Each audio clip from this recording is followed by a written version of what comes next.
Welcome to the Untypical Parent Podcast. It's a podcast for parents in additional needs families, and I'm your host, Liz Evans. This is the place to find your reassurance that there is no such thing as a perfect parent. It's here to make the hard bits feel lighter and the good bits brighter. Just quickly before we get started, are you looking for practical ways to support a child experiencing school anxiety? This season, I'm delighted to let you know that the Untypical Parent Podcast is sponsored by Terry Wise from Wise Inclusion and Rachel Helm from Helm Education Consultancy. They are experts in inclusive education and supporting children who struggle to access school. Together, they run webinars and workshops to help parents and schools work together and improve outcomes for children experiencing emotionally based school anxiety. If you're supporting a child struggling with school attendance, check the link in the show notes to find out more about how Terry and Rachel can support you. Thanks for being here. Let's get started. Hello, and welcome back to the Untypical Parent Podcast. I want to share a quote with you today to start things off. And it's a quote by Thomas Merton, and it says, "Art enables us to find ourselves and lose ourselves at the same time." And I was thinking about things today before I had our guest on, who I'm going to introduce in just a second. But I was thinking about art in general today and thinking, actually, it can be really easy to romanticize art and being an artist. It's time being creative, it's an outlet, all that kind of stuff. And people might think artists, they have all this time on their hands. And I'm sure David will correct us with that in a moment. But I think also when I was thinking about art is that it also brings a level of stress and vulnerability. And when you mix it up with neurodivergence and parenting and all that kind of stuff, that actually some of those things probably lend themselves really well to being an artist, but some also probably make that a little more difficult. So today on the podcast, I have the amazing David Kirkman, who is a real life artist. He is an AuDHDer and a parent as well. So we've got the whole combination in there, David. Welcome We to have. the podcast. Thank you so much. It's lovely to be here. Thanks for having me. An absolute pleasure. So I've been following David, and I found David through a mutual friend, which is Sam from Something Profound, and saw David's jumpers and was like, "Oh, that art is amazing. I want some of that." So bought his jumper. I think he's actually, if you're on video, you can actually see David is demoing one of Front his. of it. Yeah. And sometimes actually, if you watch back through some of my old episodes, I'm wearing one of David's jumpers. So sometimes I wear them on the podcast. So that was how I found you, David. But what I wanted to ask you was, when did you realise that your brain maybe worked differently to, say, what you were trying to be? When did you realise that? That is an incredible question. I think it was really very recently. Yeah. Um, my as I'm learning now, it's quite a normal thing that my son got diagnosed before I did, Yeah. and it was only when he was getting diagnosed and I'm going through all the assessments, and I'm thinking, "Yep, I do that. I do that. you're ticking the boxes in your head and going, this sounds so familiar." Because before then, and it sounds really weird, you don't know you're any different to anyone else because you only occupy your own head. You don't know what you do. You just assume everyone's doing the exact same thing. And, you know, growing up, I always knew I was chaotic. I always knew that I didn't quite fit the mold, but I thought maybe that was just me. Well, it is just me, but I didn't put it down to being any particularly different to anyone else. And then about 2 years ago, when I got diagnosed, that's when I started accepting more who I am. And that sounds a really weird thing because before that, I saw it as a negative. These traits I've got there must be something wrong with me because I didn't understand them. And when you don't understand something, you become very vulnerable, and vulnerability is not a nice feeling. So you get your guard up, you get your defenses up, don't you? So it was Yeah, like I was yeah. almost attacking myself. And now I know that I'm not a horrible person. I'm not, you know, I I I think differently because my brain works differently. Yeah. Now I'm accepting who I am. And so now I'm actually very recently learning that how I work differently and how I'm different to everyone else. So it's quite a new development for me, I suppose. Yeah. And that kind of late diagnosis, I suppose, for me, I've got my dyslexia diagnosis later. I suspect there's probably another diagnosis in there yet for me to come, but yeah, whatever. That It was funny because I think when I was younger, I gave myself other labels or other people gave me labels. So I was labeled as an anxious kid. I now know why I was anxious because I terrible short-term memory, couldn't keep up with what was going on, wanted to please, so was desperately trying to do the right thing. So worked really, really hard in the background. Um, Now I know as well, my brain goes off in 20 billion different directions. And I was desperately trying to pull it back all the time because everybody else seemed to be on task and an amazing masker. And I suppose did you have that thing? Did you kind of get labels when you were younger from other people or ones that you gave yourself? Oh, from other people, big time. I was the angry. I spoke about this before, and I think for men, it's very, very hard to show emotion. Yes. But the one emotion you are allowed, society allows you to show is anger as a man. People don't like it, but if you see a man getting angry in the street, okay, it's not nice. If you saw a man break down in tears on the street, you'd probably be more shocked Yeah, because yeah, it's yeah. not what you're. Absolutely. So as a and when you're younger, you see these you very subconscious messaging. So it was almost like you're allowed to feel emotion, but it's got to be a manly emotion. It's got Yeah, to yeah, be yeah. anger.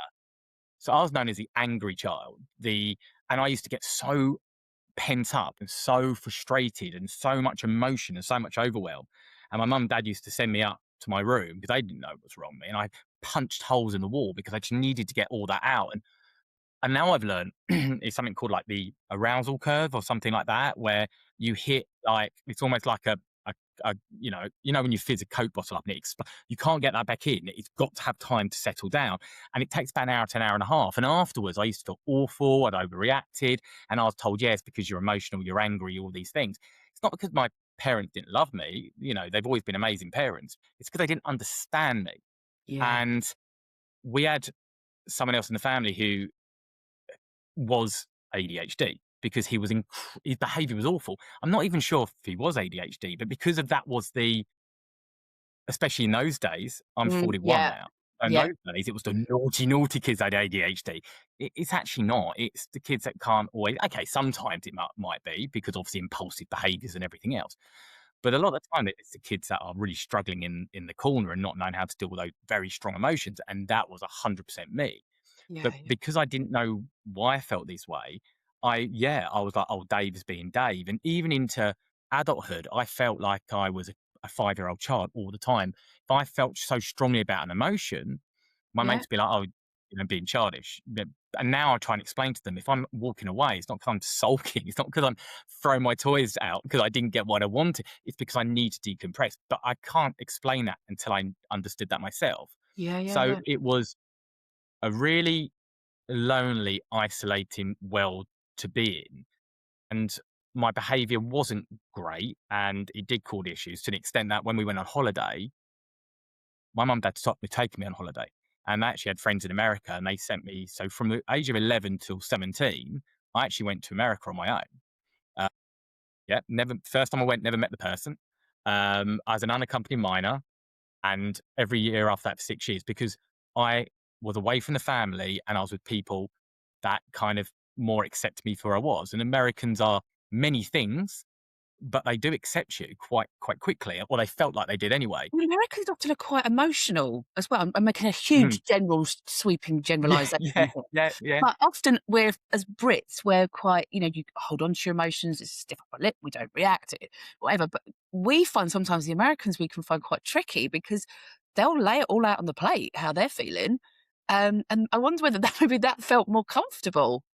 It did. It did. And now Yeah. you said that, I never connected the dots. But 100% because you could be who you wanted to be. And if you're like feeling it and you're talking about it, they're not like, well, who the hell's this guy? They're like, oh, I love it. And I just felt Yeah. that real. And a lot of people find it really weird that I was sent off to another country, and they probably will do. And I'm not saying I would do it with my children or not, but my parents didn't know why I was. And I was very, very disruptive on holidays. If the plans changed, bush. If I was doing something I didn't want to do, my brain was like, but I'm on holiday. Why am I doing something I don't? And I just couldn't comprehend it. Um, so yeah, and the other people I was really calm around was my grandparents. So they used to come for holidays, and I used to settle down. So I'd be really interested I wonder if anyone else out there has experienced the same as Yeah. an undiagnosed, you know, kid growing up, whether they struggle with holidays and that, because there's so many rules with a holiday, isn't there? You must relax. I don't relax on holiday. Yeah, yeah, yeah, I yeah. can't tell. I I don't that relax is not anywhere. no. Yeah. So, so yeah, I struggle with them, but I think I think for me, that's how it came out. Very much like anger, frustration. Yeah, labels left, right, and center. When you became a parent, did that what kind of impact did that have? Because I suppose, you might have a partner and whatever, and they kind of accept you for who you are, and it can cause difficulties, and you're not kind of understanding why you might do some things. But I think when you bring kids into the situation, you kind of feel like there's now this extra responsibility, and I've got to behave in a certain way.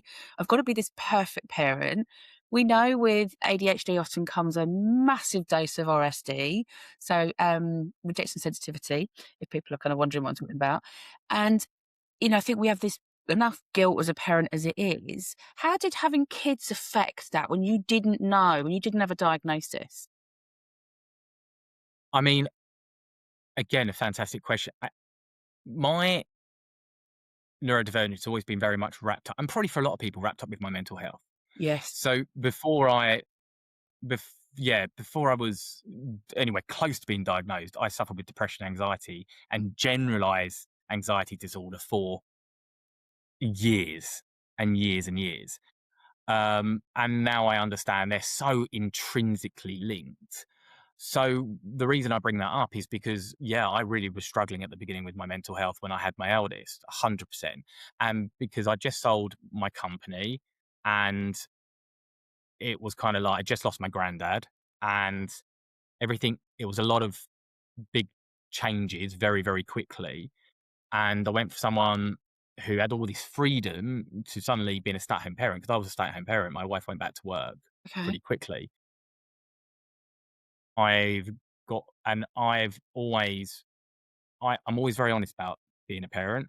It was never something I naturally gravitated to at all. I think it's really hard. And I think anyone that says, whether you're a man or a woman, like you should have this instant connection, I think that's a really big label and a big pressure for people to have, Mm. because Yeah, yeah, can take a long time. And just because you've got a child doesn't mean suddenly you've got this understanding or natural yeah, parental mode, or and that didn't come naturally for me. So I was like, I'm failing, I'm doing bad, and at the same time I'm struggling with my mental health, and I've got this baby and I'm trying to deal with that on my own. So I definitely think my neurodivergence played a role in 100% a role in that. But because at the time it was so wrapped up with my mental health, to divide them would be near enough impossible. But it was really, really, really tough. And for years and years and years, it was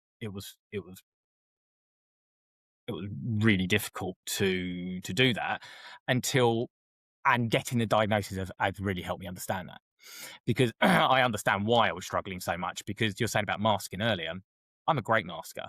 When people started learning I was, especially more autism, no yes. way you can't have autism. Why not? I was like, because you're so sociable. Am I really sociable? I've learned to mask. So when I went out, there wasn't a time I wouldn't go out without drinking alcohol, Oh, yeah, because that relaxed me and allowed me to be the person that could deal with the overwhelm and the stresses and the anxiety. So I learned a unhealthy coping mechanism to that.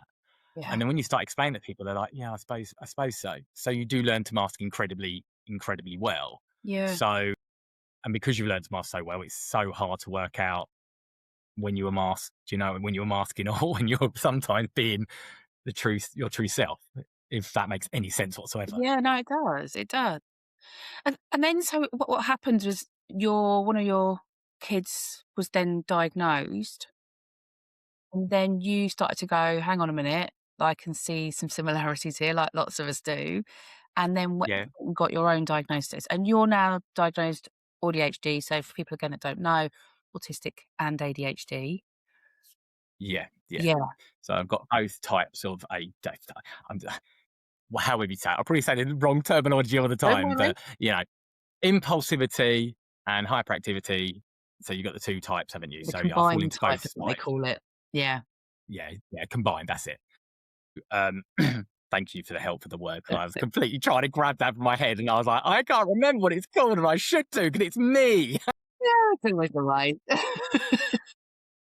Yeah. So combined, which is mental because you do your scores, and my scores are so flipping high. It's like, how did I not know this like before? And I would have been more surprised after doing the assessment with my son first, because it's my eldest who's got all the ADHD as well. Okay. And I would have been more surprised if I didn't have ADHD than if they turn around. Yeah, so if they say around said you don't have it, I would have been amazed after learning so much. Yeah, yeah, yeah. The autism threw me, Did it? completely threw me. Like because it's more obvious, isn't it? So True. like if you like non-verbal, they struggle. They got my son around eating have to have like his ear protectors and that, but generally he doesn't. So you wouldn't potentially know. There are signs when you know, but you wouldn't. But with some of the children at school, is somewhat they're non-verbal, they're not speaking. So that's all I had exposure I had to autism, and I was like, but that can't be me. And they were like, well, how do you do with like eye contact? And oh no. I don't like eye contact. It's like someone looking into my soul. Yeah. And Burning like, a hole in me. Yeah. yeah, burning a hole in me. I said, oh no, I don't like that. And then when they do this little exercise, which they show you, I don't know if you've ever been involved in the autism My diagnosis. son, yeah. So my son was diagnosed. Okay. Yeah. So I don't know if they did the same with him, but they gave me a little picture, and then That absolutely gobsmacked me. I mean, I don't think that I have any autism traits. And when he had this picture, I was like, "What? How, you can see that in that?" It was well, really what I would have picked out. Go on, sorry. well, no, because it was incredible. Because that's why I think, like when people say about neurodivergent, it's like neurotypical people. Everyone's different. So being neurodivergent, your brain works completely differently still to other neurodivergent people. So I remember them saying, tell me a story with the picture you're looking at. Yes. And I struggled. All I could do was basically just tell them what I was looking at. So I'm looking at a frog on a lily pad, and it's in the air and it's and it was so literal. And I'm like, Dave, I've always had a really good imagination. It clicked. I've got a good imagination when I haven't got a reference point. When I've got a reference point, my brain fixates on that point. So when I'm pain, I cannot, I cannot have a reference, for example. I can't have a reference photo because my brain goes, it must be that. So there's a piece I'm doing at the moment and I've fallen into this trap.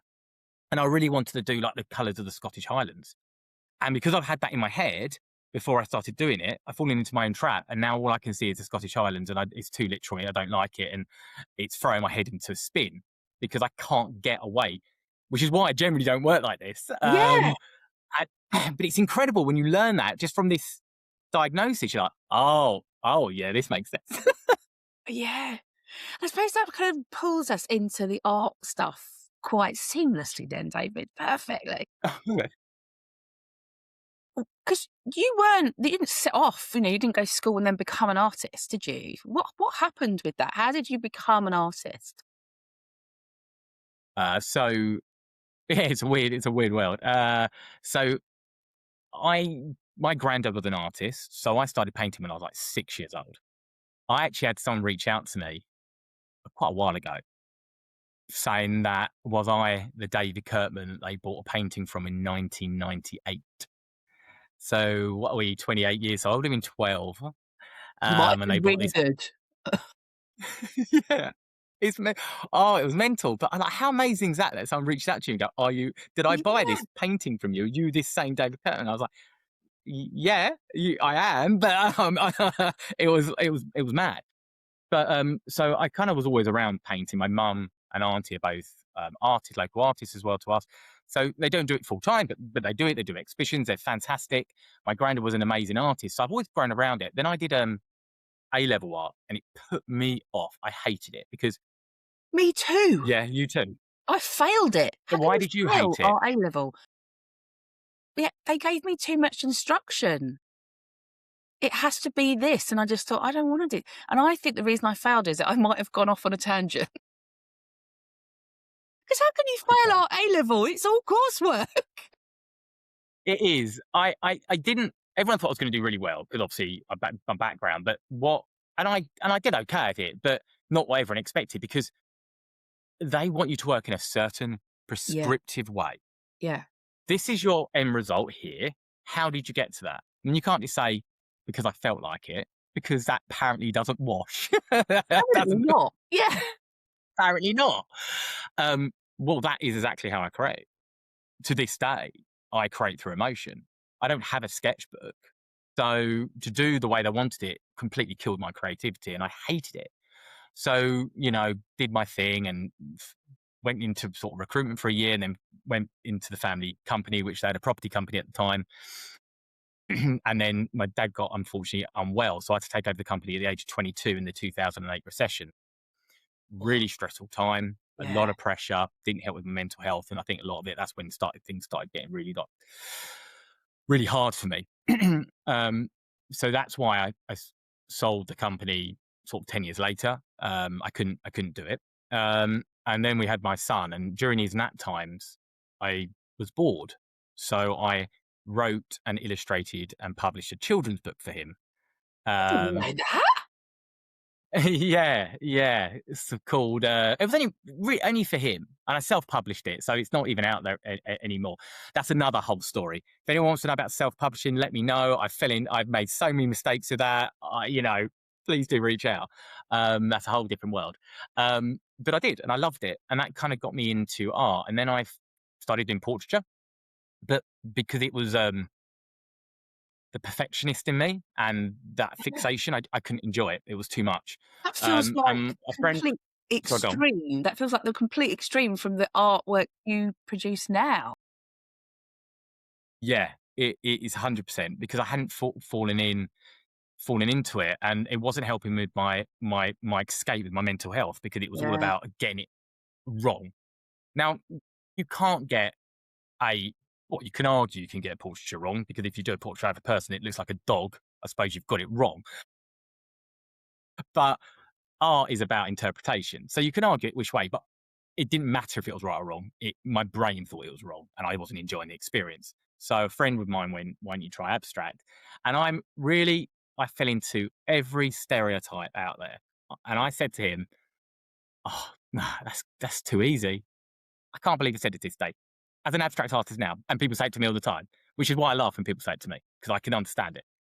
And he was like, "Give it a go." And I was like, "All right." So I got this huge canvas in front of me, and I went, I don't know what to do. What shall I do?" He went, "It's not that easy, is it?" And I was like, "Oh, touche. Well done." Yeah. And because people think abstract is easy, and you could make it easy by copying someone, and it would make abstract a lot easier. But true abstract artists don't copy. They pave their own way. They do it through, and there's lots of different ways. People do it from reference. I do it from feeling. I do it from emotion. So because of that, you have almost so much possibility, so many options. You have too many options, and I find that human beings think they like choice, but they like their choices being quite selective, not too many of them, because otherwise we worry and we unravel and we feel overwhelmed. Whether you're neurodivergent or neurotypical, I think that's the case for Yeah. everyone. Yeah. So a lot of people find it really hard to start, and that is the start and the finish of abstract painting is where I think the key is in it. Knowing when to stop, but also not limiting your choices before you even start painting. Yeah, yeah. So I did abstract and I absolutely loved it, and that's kind of forged my path. And then about 4 years ago, I did the incredibly ADHD thing. Bear in mind, I wasn't diagnosed, Yeah. and I was working for a startup in the mental health Okay. Yeah, I was on like, because I've always been kind of sales background, so I was building their sales department. But predominantly, what we did, we went in and we supported employees' mental health. Um, and I kind of got it to a point where I wasn't getting that buzz anymore. And as someone with ADHD, you need that buzz. Otherwise, you can't create your own dopamine naturally. You always have to artificially almost create it. And I was working from home a lot, very lonely, and I was spiraling. And I remember phoning up my therapist, and I still speak to her. She's an incredible lady. I've spoken to her for years now, and she helps me in like tears. My mental health was such a low point, and I shouldn't, because we're very good at judging ourselves. I shouldn't be this. I should be that. I'm lucky. I'm working from home. And she was like, "What do you want to do?" I was like, I think I want to do the art." And she was like, "Do it." And I just quit. Just quit there and then. I quit and I went for the art. I'd only sold like a handful of pieces. And most people do this for like 10 years before quitting. I did it for like 6 months, if that. And I was like, right, I'm going to be an artist. See you later. And and that was it. In true ADHD style. Yeah, I would not advise anyone to do this, by the way, because and people reach out to me all the time and say, "How did you do it?" I know how lucky I am. My wife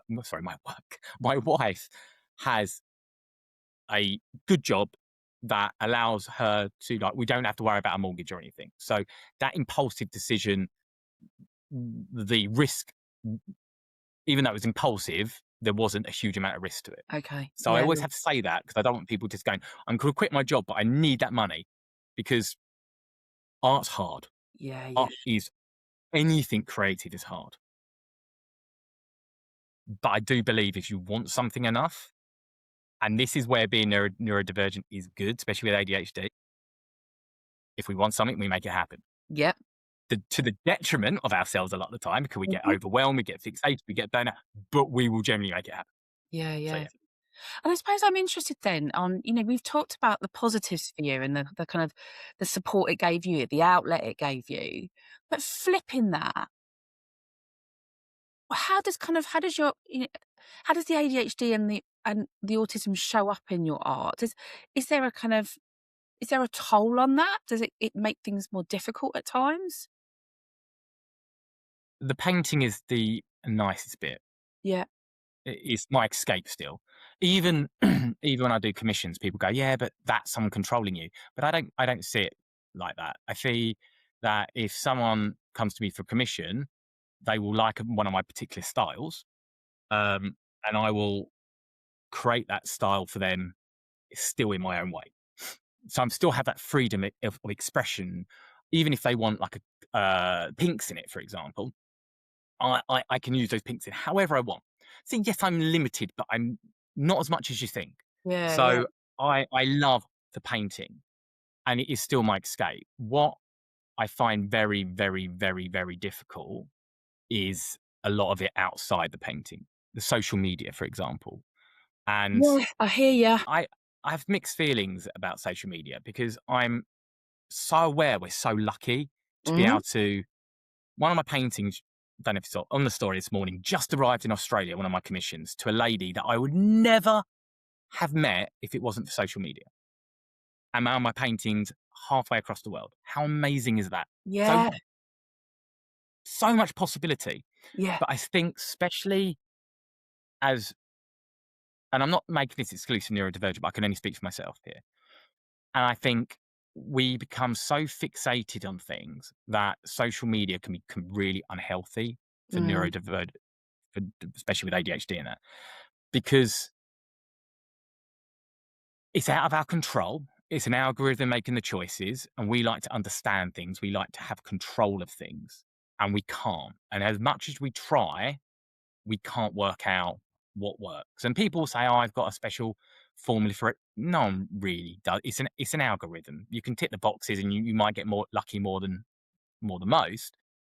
And I think for that, and there was one point where I was and I'll be honest, I was in a really bad place. And it was my fourth, I think it was my youngest fourth birthday, and I wasn't present. I was on my phone trying to get these flipping Instagram reels to go off.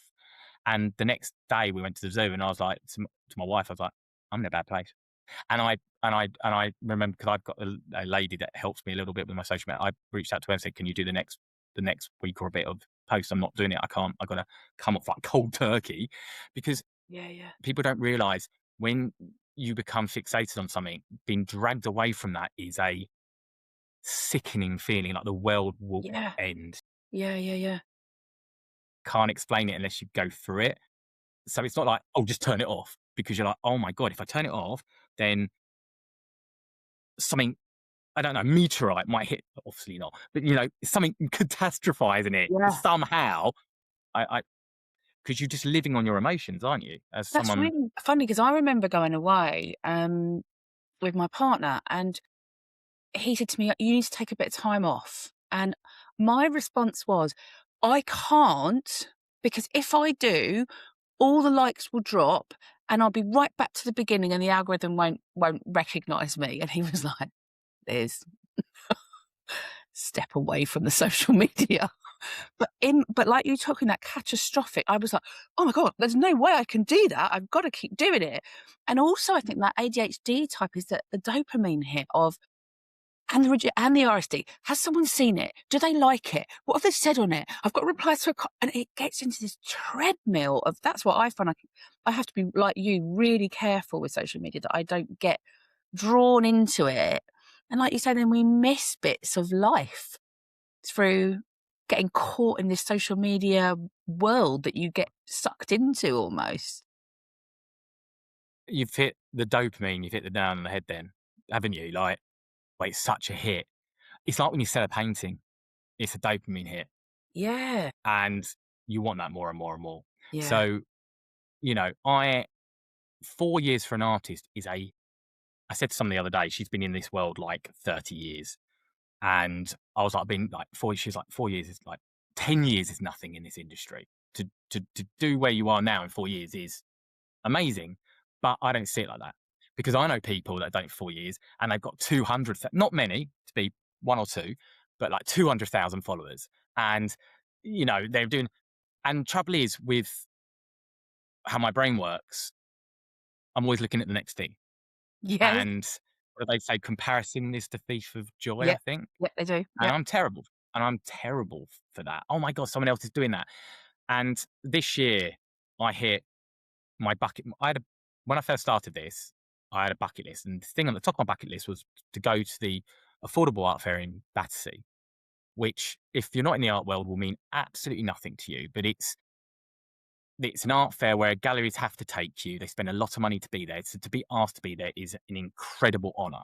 Yeah. And some people don't get it the whole of their career. So this year I was taken there. What a high, what an amazing high. And I went there with my wife, and I sat down at dinner after, and I literally nearly had a breakdown. And my overwhelm was there. My worry was there. What if I never get invited back? What if it goes wrong? And it's an amazing, amazing experience. My brain was ruining for me. And that's when I struggle with the person who I am sometimes, because I'm like, why am I doing this to myself? Yeah. I Yeah. I should be reveling in this. And then Yeah. you go back to judgment, Yes. which is not Oh, good. yeah, just all of that. And you don't, and this is why I was so interested in talking, because art for me, I'm really into art, and I have, again, my partner describes me as, well, I know what I like. I have a very definite style. I know what I like, and I'll suddenly go, that's it. I'm not kind of on the fence. I don't go, oh, it's a little bit nice or it's a bit not. That's what I like, and and then I'm down that route. Um, but I know art is one of those things, I think, that's so subjective, isn't it? It's so personal to people that I can only imagine that you're always going to have someone go that I don't like that, because it's not for everybody. But that's really hard, possibly even harder when you're neurodivergent, to hear those comments and manage them when people are going, I don't like that. And people are very vocal on the internet. I don't know why they feel they have the need, but they are very vocal in sharing what they think and their judgments. And sometimes thoughts just need to stay in their head and they don't need to be aired for everybody to listen to. Um, but that's really hard. It it is very hard. I This is where I am in really, I'm conundrum. And I don't know if it's because autism and ADHD do not go together, do they? They're completely opposite. Yeah. So it's like saying, I need to do this job really well, but I'm bored. So Yeah. the prime example was, and Yeah. I hope I'm not going to bore everyone listening to this, this example, but I was cleaning my patio. Wow, what a life. Yeah. The life of an artist. And it was really, really messy. So I had a Karcher. The only way this was going to get cleaned was by the high pressure, the one that cleans like a small inch at a time. Patio's fairly big. 6 hours I did it for. 6 hours. With my brain going, I'm bored. And the other side of my brain going, you've got to make sure this is sparkling. And on that occasion, there's got to make sure this sparkling side won. But that was continuous commentary in my head for 6 hours.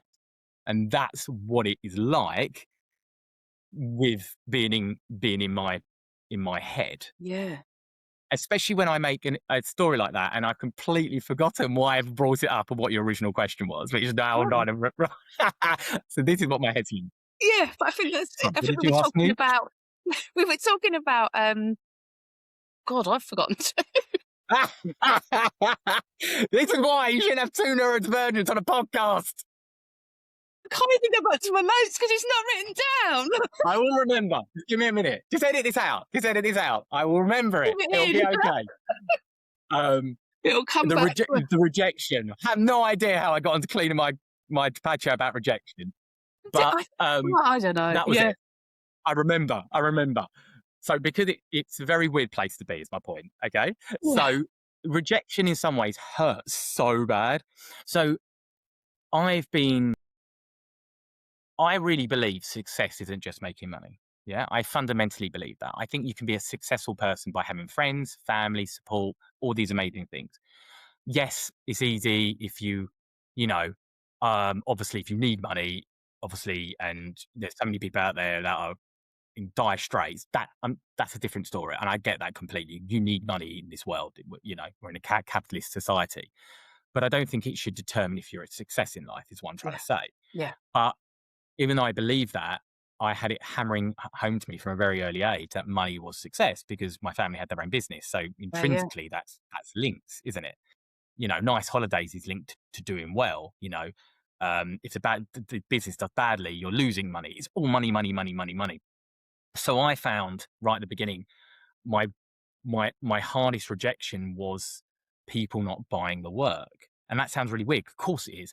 But actually what my advice to artists now is really divide people loving your work from sales, because there's so many people there, and you'll know firsthand, you came to one of my shows, that you might fundamentally love a piece, but budget could be an issue, space could be an issue.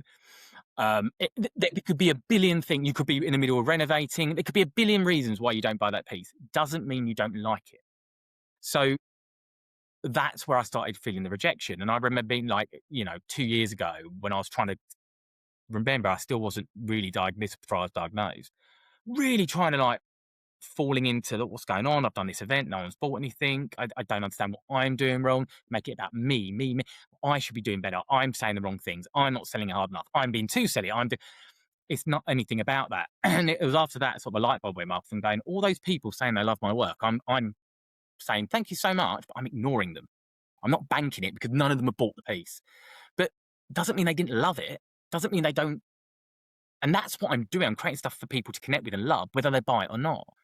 So that is where I really struggle with rejection sensitivity. Whereas if someone comes back to me, so if you came to me and said, Dave, I absolutely hate that piece, I don't mind that. I quite enjoy it. Because I'd go to you, why is that? And we can start. I had someone at an event. I was in London this weekend just gone. And this gentleman came in. He was looking at one of my paintings for quite a while. So he always let people look. But after a while, you think they might want to talk to the actual art, understand it. So I was like, yeah, I can see you looking at it. I'm the artist. Any questions? And he was like, yeah, I don't think I like it. I was like, okay. And he was like, and I love when people say, I don't mean to be rude. I don't want to be rude. And you think, they're allowed to be rude? Yeah. And before he said that, he goes, also, I'm neurodivergent. I was like, well, this is going to be really direct. Okay.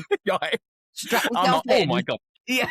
And he was like, I first saw it, I thought I really liked it, but it's nonsensical. There's no sense in it, and I like controlled chaos and everything. And I was like, that's fine, and I like that because he's even though he doesn't like it. Firstly, it was about the only thing he came back and looked at twice. It made him think. That's good as an artist. And two, it's getting as much as he liked it or didn't like it. A lot of my piece is about losing yourself in the moment because the world is so, especially at the minute, is so depressing, is so heavy, it just doesn't seem a very particularly nice place to be. And people's heads and lives are so busy. To have any periods in the day where you escape and only think about that one thing and as an act of mindfulness, I think it's almost like a privilege. I think we should really gravitate to those moments. So even though he didn't like it, he had still spent probably a good 3 minutes of his life only ever thinking about that piece, which is escape, which is a moment of enjoyment in the fact that he was summing up if he liked it or not. I love that. I love the fact that I'm giving people this escape, whether good or bad. Yeah, I think it's really cool. And I suppose what that kind of ties in for me is that, thinking more broadly around parents generally that might be listening, is that, we it's it is that kind of, how do I look after myself? And I suppose, if I was to say to you, David, through the rest of your parenting journey, and I don't know the word journey, but that's the one that comes to mind.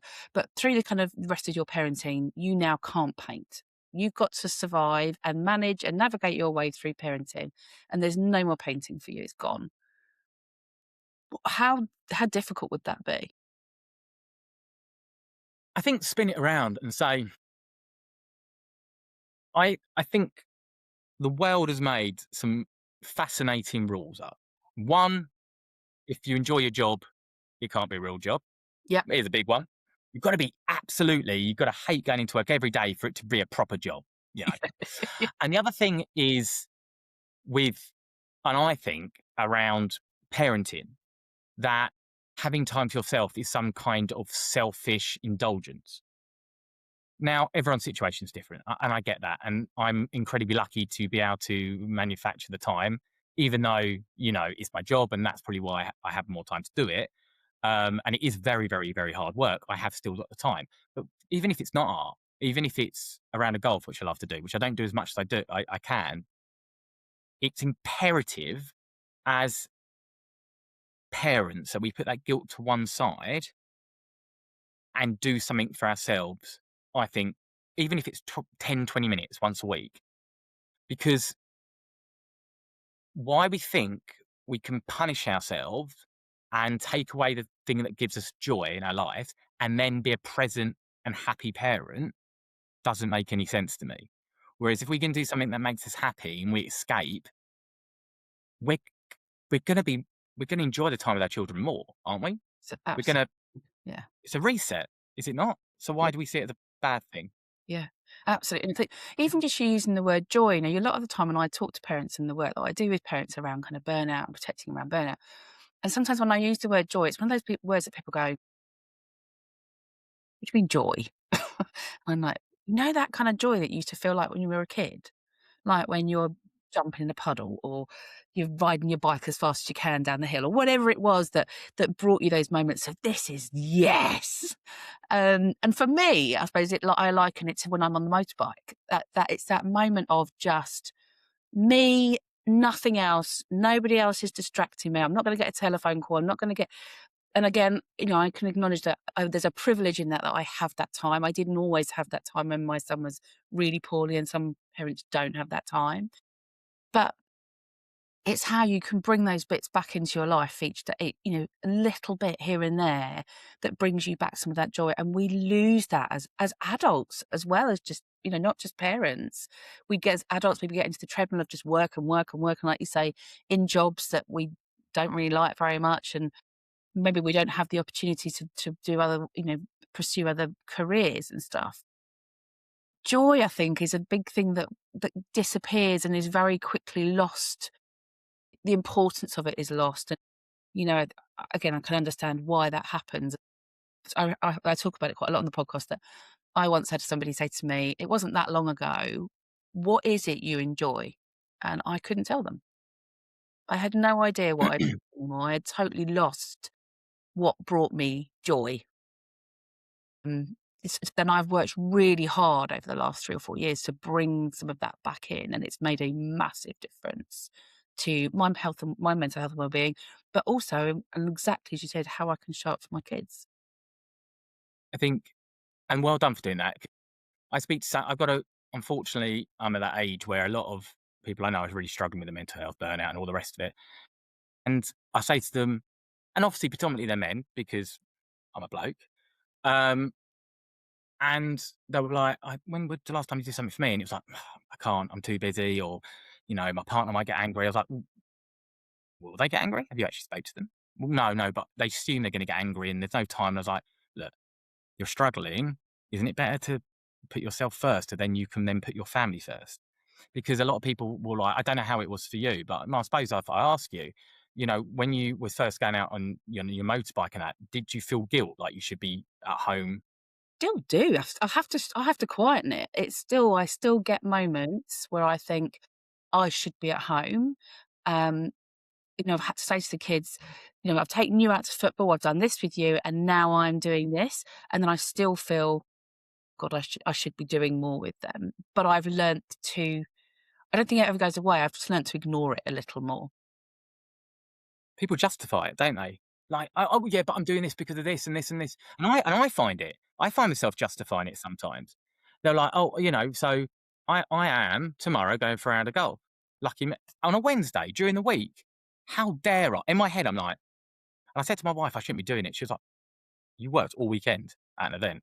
You Yeah, worked yeah. every single day before that. You've worked. I pretty much work every day. There isn't a day, even at the weekends, I might answer an email. Might not be working much, but I'm because, and I suppose put it out into the world. I am so worried. My memory is terrible. It's horrendous. So people think I are probably the best customer service skills known to mankind, because if I don't go back in that very instance, I know exactly what you're talking. I forget.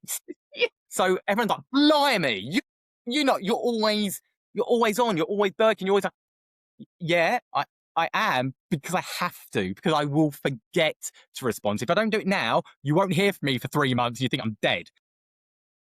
So you learn what works for you. And I don't expect people to come back like straight away either. That's okay. I have to do it Yeah. for me. That's why I'm on all the time. And I've learned that. But I have to drown out that. Why shouldn't I also, just because I became an adult and just because I became a parent, why the hell shouldn't I have fun in my life? And I remember saying years ago, someone asked me when I first started this, like the art, they were like, what do you want people to get from your art? And I want them to get joy. And she went, that's not enough.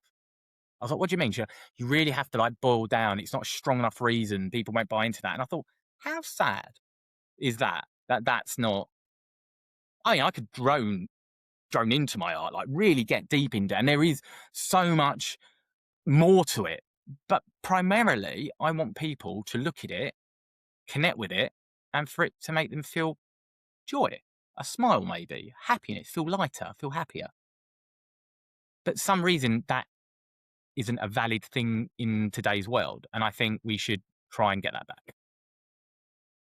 I think that's probably an amazing spot for us to bring it to a close, David. I think if people would love to see David's work, and I would highly recommend it. Not only have I seen it on the computer and on Instagram and all that kind of, I went to see it in real life as well, and it's and it makes such a difference when we're going to see it in real life as well. It doesn't do it justice. I don't think it can't do it justice, because David's stuff is amazing, and I absolutely love it. And when you talk about joy about your paintings, that's exactly what it makes me feel. Is I love the color. It makes me smile. It makes me feel better. And so, if you haven't seen David's stuff, you absolutely 100,000,000% need to go and have a look at it. Maybe it's your thing, maybe it's it's not, but definitely go have a look at it. Yeah, come along and tell me what you like or don't like about it. Just maybe listen back through to the podcast again to see how David might like that delivered. But yeah. But what I will do is I will leave all David's contact details and where you can find him on the show notes. I'll put your website on there. When you do exhibitions and stuff, David, do you put that on your website so people will know what's happening, or is it more through your social media? I generally do it through my newsletter. Okay. I mean, people are like, "Oh, newsletter! Oh no, we don't want to be." I don't actually send. I probably do maybe two a month, if that. Yeah. Maybe one a month. No, I don't do many because I don't want people to feel like inundated or overwhelmed with it. I know how I feel. So, but it's the best way to keep in, because that's the one place that I can tell people where I am, basically. So if people are interested, just go onto my website, subscribe, and then you'll get inundated. Sorry, not inundated, updated. Oh, See, Freudian inundated. slip. Updated with the different events coming up. Yeah, and you do all sorts of stuff. So you've got paintings and stuff that you've created anyway, but you also do bespoke stuff for people. So yeah, I do commissions. Yeah, I do commissions, and then predominantly, as we've spoken about, abstract pieces. I do have something a bit different, which is like my Pooh Bear collection. Don't know if you've ever seen them. Yeah. Did you have any at the exhibition? No, I don't think you did. No, No, you didn't see more them in online. person. I really They're like. they're like the more like jokey, jovial kind of like. They're basically what I'm trying to say subtly in my abstract, but with a big Pooh Bear and lovely like sentiments. So, but that's about the only thing I do like that. So, but generally like colourful, bold, abstract work. So, if that's your vibe, I'd love to have you follow me or reach out. I love having a chat, as you can tell. I chat a lot. You can have a I'm chat, sorry. David. David, thank you ever so much for coming on. I really, really appreciate your time. I've loved having a chat about it. It's been great fun. Thank you for being with us on the podcast. Amazing. Thank you for having me. Thanks for listening. And just before you go, can I just leave you with a question? What if you could be a podcaster without even realising it? If that thought even makes you a tiny bit curious, come and join me for my free Brainwave to Episode workshop. We'll explore ideas together, answer your questions, and we'll see where that brainwave might just take you. You'll find all the details in the show notes below. Take care, and I'll see you soon.